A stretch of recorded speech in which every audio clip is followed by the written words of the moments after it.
જિંદગીમાં ગૌ માતાને અર્પણ ઘાસચારો જે કરો એ, પણ આવી રીતે ગૌ માતાને સાથ અને સહકાર જેને આપવો હોય, જે ગૌશાળામાં આપવો જોઈએ, તમામ ગૌશાળામાં જો આવા લૂલા લંગડા નિરાધાર ગાયો છે અને થોડો સાથ ને સપોર્ટ આપો તો સૌ ગાયું 5-5 ગૌશાળાવાળા લઈ શકે અને 5-5 કોઈને શેડ બનાવવો હોય, કોઈને કાંઈ પણ અવેડાની જરૂર હોય, કોઈને 5 પતરાની જરૂર હોય, કોઈને કાંઈ પણ જરૂર હોય, કોઈને દવાની જરૂર હોય, કોઈ પણને કાંઈ પણ જરૂર હોય, જેવી ગૌ માતા હેરાન થતી હોય, દુઃખી થતી હોય, એવી 5 જણા ગૌ માતા લઈ શકે.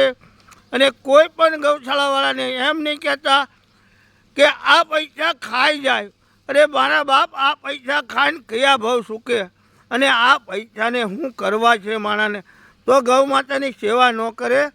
અને જે ગૌ માતાના પૈસા ખાતો હોય એ મૂર્ખો કહેવાય. એટલે આવું નહીં કરતા મારા ભાઈ, અને થોડો સાથ ને સપોર્ટ બધાને આપજો. અને બધા ગૌશાળાવાળાને જો આવી રીતે સાથ ને સપોર્ટ આપશો તો આવી 5-5 ગાયો બધા લઈ શકશે અને આવી સેવા કરી શકશે. આ જો નિરાધાર ગાયું છે, અમે રોડેથી જ લાવ્યા છીએ અને આ ગાયું જો અમે આટલું હાચવીએ છીએ અને હજી બધાનો સૌને સાથ થોડો આપજો બધાય, તો બધાય ગૌ આવી 5-5 ગાયું ડૂલી લંગડી નિરાધાર હાચવીએ કે અને રોડે હેરાન થતી હોય એવી ગાયોને બધાય પણ લઈ શકે.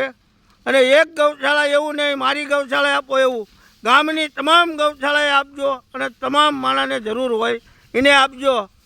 મને નહીં જરૂર હોય તો ગામને આપો, ગામને આપજો તો ગામ 5 ગાયો લઈ શકશે અને એને જરૂર હશે તો એ 5 ગાયોને ખવડાવશે.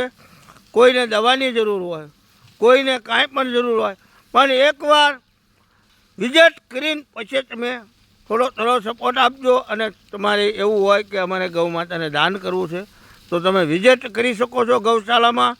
લૂલી લંગડી જ્યાં હાચવતા હોય ના તમે પણ વિઝિટ વતન કરી શકો તો તમને ગૌ માતા જાજુ આપશે. અને ગૌ માતાને થોડો સાથ ને સહકાર આપજો એટલે